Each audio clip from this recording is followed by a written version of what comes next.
Hi friends, எல்லாருக்கும் happy new year.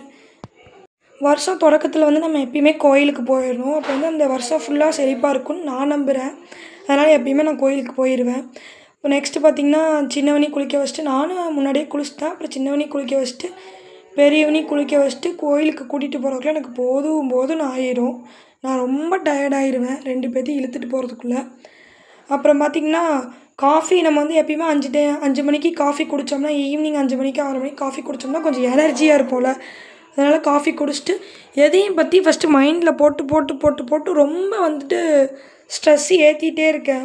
அதனால் ரிலாக்ஸாக இருக்கும்னா எனக்கு வந்து கோயில் வந்து கொஞ்சம் நிம்மதியான இடத்த கொடுக்குது, நிம்மதியான மைண்டை கொடுக்குது. அதனால் வந்து கோயிலுக்கு போகலாம் அப்படின்னு சொல்லிட்டு கிளம்பிகிட்ருக்கேன். ஃபைனலாக பார்த்திங்கன்னா காஃபி போட்டு குடிச்சிட்டு கோயிலுக்கு கிளம்பியாச்சு ஃப்ரெண்ட்ஸ். கோயிலுக்கு போயிட்டு அர்ச்சனையை பண்ணிவிட்டு கொஞ்ச நேரம் உட்காந்து ரிலாக்ஸ் பண்ணிவிட்டு வீட்டுக்கு வந்தாச்சு ஃப்ரெண்ட்ஸ். வீட்டுக்கு வந்துட்டு 2 பேர்த்தையும் கூட்டிகிட்டு போனேன். டயர்ட் ஆகிட்டேன். அப்புறம் அங்கே வந்து தக்காளி சாதம் கொடுத்தாங்க. அதை கொண்டு வந்து வீட்டில் வச்சு நான் கொஞ்சம் சாப்பிட்டு தம்பிக்கு கொஞ்சம் ஊட்டி விட்டுட்டு, இதுதான் ஃப்ரெண்ட்ஸ் ஃபைனலாக வந்துட்டு எல்லாமே முடித்து ரிலாக்ஸ் ஆகிட்டோம். எல்லாத்துக்கும் ஹாப்பி நியூ இயர். எல்லாருமே இந்த வருஷத்தை வந்து என்ஜாய் பண்ணுங்கள். இனிமேல் வந்துட்டு எந்த கவலையும் நினச்சிட்டே இருக்காதீங்க. Bye friends.